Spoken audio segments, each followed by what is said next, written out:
यहाँ के प्रभारी नियुक्त किए गए थे। इन्होंने पैसा लिया, भाजपा छोड़ के मैं कांग्रेस में आया तो मुझसे कहा गया कि कांग्रेस बहुत नीचे ज़मीन पे है, इनके सारे बूथ कमेटी न्याय पंचायत सब टूट चुके हैं, आप इसको खूब मजबूत कीजिए, आपको टिकट दिया जाएगा। मैं एक पंडित था, कर्मकांडी ब्राह्मण था, मैं एक पुस्तक पढ़ा, उस पुस्तक में दिया गया था कि आज जो कुछ है कांग्रेस की देन है, जबकि यहाँ कांग्रेस जमीन पे थी। कांग्रेस में घुसने का प्रयास भी किया, घुस भी गया, सदस्यता भी मैं ग्रहण करके और यहाँ तक 10,000 नहीं मैं 24,000 सदस्य बनाया। 3 जनवरी 2022 में मुझे सूचना मिला कि आपका टिकट काट कर शारदा देवी को दिया जा रहा है। आपने आरोप लगाया था कांग्रेस से कुछ नेताओं पर पैसा लेने का, पैसा लिया गया और आपको टिकट नहीं दिया गया। नहीं कि पैसा जो ले रहे हो सत्य के लिए लेना, अगर मैं मेहनत करूंगा तो मुझे देना, नहीं जो मेहनत करेगा उसको देना। मुझे आपके चैनल के माध्यम से मैं सूचना देना चाहता हूं माननीय प्रियंका दीदी जी को, माननीय अजय लल्लू जी को, माननीय प्रभारी उत्तर प्रदेश के राजेश तिवारी जी को कि मौके हालत पर इस चीज पर गौर करें, कांग्रेस से गद्दार निकले। आज तक मुझे ना कोई सीनियर नेता फोन किया और ना मुझे कोई बुलाया, और ना जो प्रत्याशी जितने टिकट पाए हैं ना मुझे कहीं प्रचार के लिए बुलाया और ना मेरे पास आई। माननीय अजय लल्लू जी के पास भी फोन किया, मेरा कॉल बैक भी नहीं हुआ। पैसा वसूलने के ले गए थे तो कुछ में झड़प भी हुई थी, लेकिन वो गिड़गिड़ाने लगे, कहीं कि ऐसा है कि हमारे पास है नहीं, हम थोड़ा थोड़ा करके देंगे, लेकिन आज के बाद कांग्रेस पार्टी में मैं कभी गद्दारी नहीं करूंगा। माननीय प्रियंका दीदी जी जिस तरह से मेहनत कर रही हैं, अगर एक लड़की हो के वो कह सकती है मैं लड़ सकती हूँ, अगर एक एक भाई उस बहन के लिए एक एक करके अगर 10 लोग एक दिन में जुड़ते हैं तो हमारे माननीय प्रियंका दीदी के साथ हजारों भाई हो सकते हैं। एक ध्यान लगाया तो या तो मैं माँ दुर्गा भगवती में लगाया और नहीं तो इस तरह से संघर्ष करने वाली माननीय प्रियंका दीदी जी को लगाया। क्या 50 वर्ष से मैं पैदा नहीं छोटा रहा हूँ, तब से कांग्रेस पकड़े हैं। आज इनके पास कोई प्रत्याशी आके नहीं पूछा कि हम इस वक्त अयोध्या में मौजूद हैं। सभी पार्टियों के सियासी दिग्गज, नेता, प्रत्याशी सभी मैदान में हैं। किसी एक को विधायक बनना है और कोई एक ही जो होगा जो मुख्यमंत्री चुना जाएगा। क्योंकि सभी पार्टियों ने अपने नेताओं को उतारा है तो जाहिर सी बात है कांग्रेस भी कहीं पीछे नहीं रहने वाली थी। अयोध्या में कांग्रेस ने भी काफी जोर लगा रखा है, लेकिन कांग्रेस के ही एक कद्दावर नेता है जो इस वक्त बागी हो गए हैं। उन्होंने काफी मेहनत की थी क्षेत्र में और नतीजे में ये मिला कि उनके हाथ खाली रह गए, लिहाजा उनकी नाराजगी इस वक्त 7वें आसमान पर है। आखिर क्यों वो इतना नाराज हैं, आखिर क्या हुआ और क्यों वो कांग्रेस से नाराज हो गए और क्यों उनके साथ बागी का लफ्ज जुड़ गया, इसके बारे में उनसे जानने की कोशिश करेंगे। सर क्या नाम, पहले अपने बारे में कुछ बताइए। मैं पंडित राजेश तिवारी, गोसाईगंज विधानसभा 276 से। राजेश जी क्या हुआ जो आपको कांग्रेस का बागी नेता कहने लगे? सर हमारा ये हुआ कि हमको लोग कहे कि आप क्षेत्र में काम करते रहो। कुछ हमारे बड़े नेता, नाम मैं नहीं लूँगा, मैं क्षेत्र में लगातार बना रहा। मैं मार्च से शुरू किया घर घर तक, जबकि यहाँ कांग्रेस जमीन पे थी। पिछले साल मार्च से पिछले साल मार्च से सन 2022 अब चल रहा है।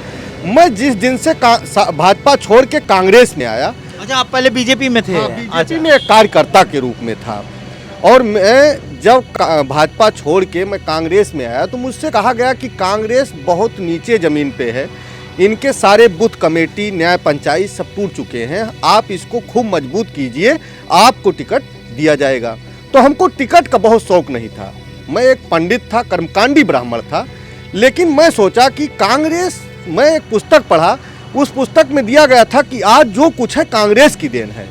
मैं कांग्रेस में रुचि रखा और उस कांग्रेस में घुसने का प्रयास भी किया, घुस भी गया, सदस्यता भी मैं ग्रहण करके उसके बाद 10,000 से 14,000 के बीच में मुझे कहा गया कि 10,000 जो सदस्यता बनाएगा उसको मजबूती से हम टिकट के दावेदार बनाएंगे। मतलब आप किताब पढ़ने के बाद इतना मुतासिर हो गए, इतना अट्रैक्ट हो गए, क्या मतलब बीजेपी छोड़ के आप कांग्रेस में ही शामिल हो गए? और कौन सी किताब थी?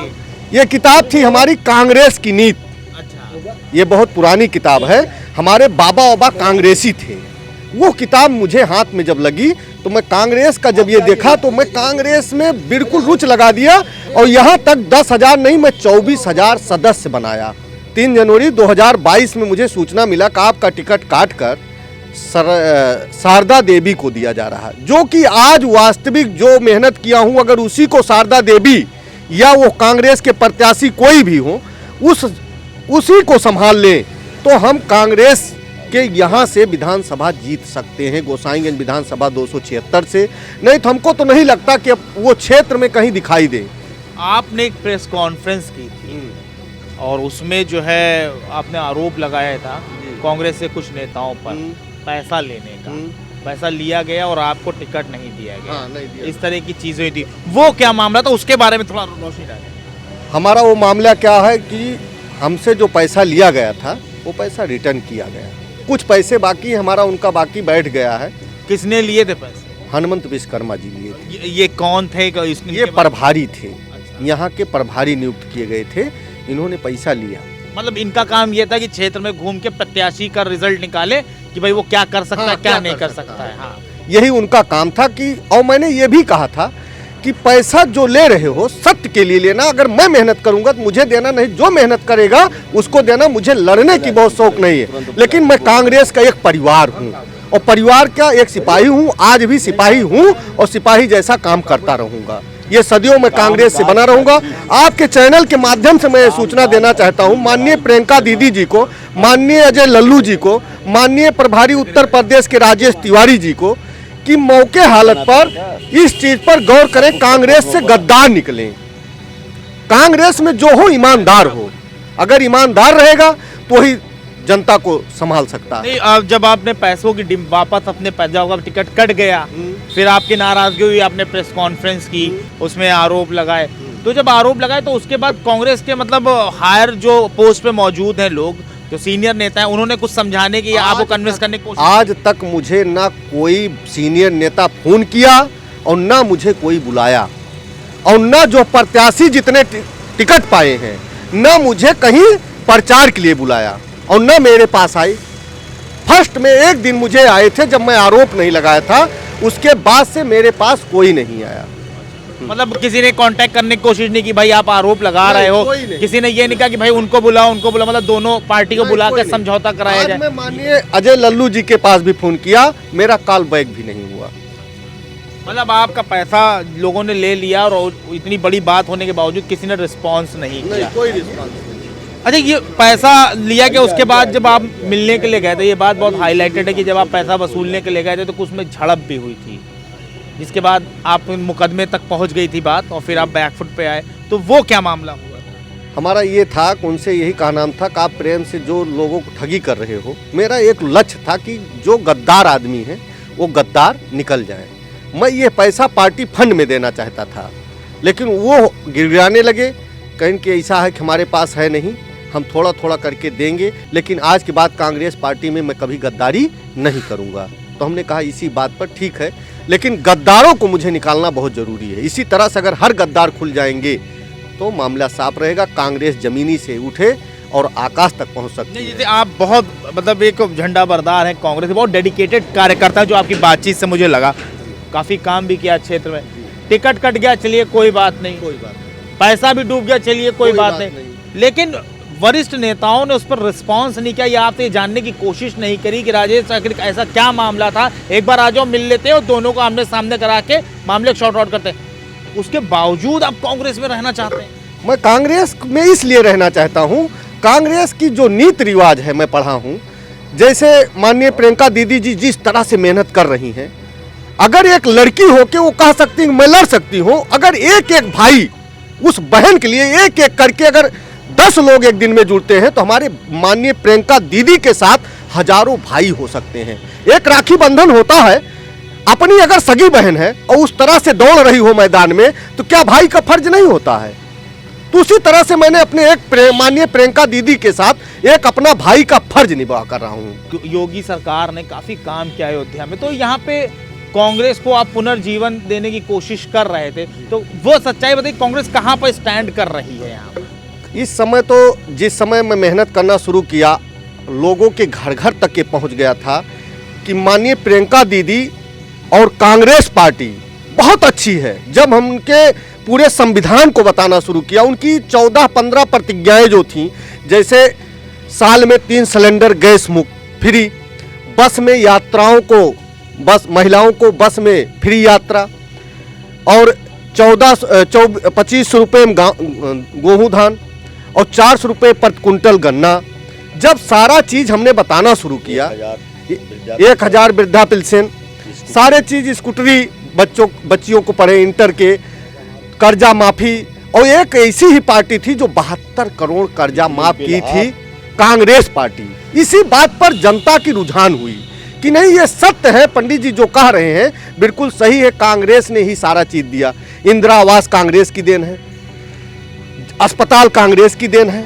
आज जहां खड़े हैं ये धरती पर, ये जो बची है तो कांग्रेस की देन से बची है। बीजेपी, सपा, भाजपा ये सब तो बाद में आई हैं, लेकिन कांग्रेस की ही नीतियों पर तो चली हैं। अच्छा, इस तरह जैसे आपका टिकट कटा, इस तरह तो हो सकता है कई और लोगों के टिकट कटे हों, धीरे धीरे मामला दब गए हों, जैसे आपके मामले को काफ़ी दबाने की कोशिश की गई और आज वरिष्ठ नेताओं ने कोई रिस्पॉन्स नहीं किया, तो क्या लगता है पार्टी इस तरह के नेताओं के साथ कितना सर्वाइव कर पाएगी? हमको तो नहीं लगता बहुत कठिन कर पाएगी, क्योंकि अगर यह चीज़ बड़े नेताओं के पास, ऐसा तो नहीं है कि मैं आपके चैनल के माध्यम से नहीं बताया, सबको खबर है। मुझसे न कोई फोन किया आज तक, न कोई इस विषय पर चर्चा किया। जिस तरह से कांग्रेस में मैं मेहनत करना चाहता हूं, वो कांग्रेस को आगे बढ़ाना चाहता हूं, उसी तरह से अगर सब लग जाए तो कांग्रेस की 5 विधानसभा जीत सकती है। नहीं तो आज मौके जो कंडीशन है हमारी कांग्रेस पार्टी की मुश्किल से, मैं ये नहीं कह सकता हूं कि कई सीटों निकाल ले, लेकिन हमारे अयोध्या जिले से मुश्किल दिखाई दे रहा है कि सीट निकाल ले। अच्छा, जो आपके साथ है उसमें आप क्या मानते हैं? आखिर में आपसे एकदम लास्ट सवाल है, आप क्या मानते हैं, समर्पित जो वो है, वो क्या बोलते हैं, कार्यकर्ता हैं, कांग्रेस के प्रति समर्पित कार्यकर्ता हैं, क्या उनको सम्मान मिल रहा है? नहीं, इस समय गोसाईगंज विधानसभा में जो कार्यकर्ता हैं, जैसे एक ब्रिजमोहन हैं, बूथ अध्यक्ष हैं, उनके पास आज भी फोन करके बता रहे हैं कि हमको कोई सुविधा, कोई प्रत्याशी पता ही नहीं लग रहा कौन प्रत्याशी है। 80 साल का वो बुजुर्ग है, ठंडी का समय है, अपने समय के अनुसार निकलते हैं। लेकिन सवाल ये होता है कि जब जमीन से खूब मेहनत किया जाएगा तो हम कांग्रेस को आगे निकाल सकते हैं। अगर हम घर बैठ के 11 बजे निकले तो नहीं निकाल सकते हैं, क्योंकि हमारी कांग्रेस यहाँ जमीन से उठाने की जरूरत है। इनके कार्यकर्ता, इनके कमेटी, बूथ अध्यक्ष, सारे चीज खत्म हो गए थे। मैंने उस व्यक्ति को बुलाया कि आप मेरे पास आइए, बूथ कमेटी ले जाइए, नया पंचायत ले जाइए, लोगों से संपर्क कीजिए, लेकिन आज तक वह व्यक्ति मेरे पास नहीं आया। राजेश जी, एक सबसे अहम सवाल ये भी उठता है कि ये मेरा आखिरी सवाल है, आप ये बताइए कि आप चैनल के माध्यम से क्या चाहते हैं कि इस मामले में, या आप जैसे डेडिकेटेड कार्यकर्ताओं के लिए राहुल गांधी और प्रियंका गांधी को क्या करना चाहिए? उनको मैं यही कहना चाहता हूँ, माननीय प्रियंका गांधी जी को, दीदी जी को, क्योंकि अगर मैं एक ध्यान लगाया तो या तो मैं माँ दुर्गा भगवती में लगाया, और नहीं तो इस तरह से संघर्ष करने वाली माननीय प्रियंका दीदी जी को लगाया। माना कि एक सगी बहन इस तरह से नहीं रोड पे भटक सकती है, न लोगों के पास जा जाके जन जन तक गरीबी का हाल पूछ सकती है। क्या कभी बीजेपी सरकार भी किसी के पास गई? नहीं गई। मेरा एक लक्ष्य है कि जैसे हमारे कांग्रेस पार्टी है, कांग्रेस के एक परिवार में बना तो घर में 4 लोग रहते हैं, बर्तन खटर पटर होगा, लेकिन ये भी है कि उस चीज़ को कम से कम अगले से पूछा जाए कि भैया आप कहाँ कहाँ नया पंचायत बनाए हो, कहाँ। जैसे मान लीजिए हमारे राम प्रकाश जी हैं, आज 300 वर्ष से, क्या 50 वर्ष से, मैं पैदा नहीं, छोटा रहा हूँ तब से कांग्रेस पकड़े हैं। आज इनके पास कोई प्रत्याशी आके नहीं पूछा कि आप क्या चाहिए, आपको क्या नहीं सुविधा चाहिए, आप क्षेत्र में जाओगे कि नहीं जाओगे। जैसे जिला महासचिव हैं भूपेंद्र पांडे जी, इनको भी आज तक कोई प्रत्याशी नहीं मिला, ना अयोध्या का, जबकि ये बॉर्डर पे आप खड़े हैं, अयोध्या का बॉर्डर है और गोसाईगंज विधानसभा का 275 का विधानसभा का बॉर्डर है और 276 का बॉर्डर है, लेकिन कोई प्रत्याशी नहीं आ रहा है। तो मेहनत जब करेगा तभी हम कांग्रेस को आगे उठा पाएंगे। मेरा एक लक्ष्य है, माननीय प्रियंका दीदी जी से, माननीय राहुल गांधी जी से, माननीय अजय लल्लू जी से, और बड़े हमारे पदाधिकारी माननीय निर्मल जी से, खत्री जी से हमारा ये एक अनुरोध है कि गद्दारों को सफाया किया जाए। अगर प्रत्याशी उतारा गया है तो उसको ये कहा जाए कि सक्रिय से मेहनत करें, तभी हम कांग्रेस पार्टी को उठा पाएंगे, अन्यथा हम इस मेहनत को नहीं कर पाएंगे। तो ये थे राजेश जी, जिनसे टिकट के नाम पर कांग्रेस पार्टी के एक नेता ने पैसे लिए, जिसे लेकर इन्होंने प्रेस कॉन्फ्रेंस भी की और काफ़ी नाराज़गी जाहिर की।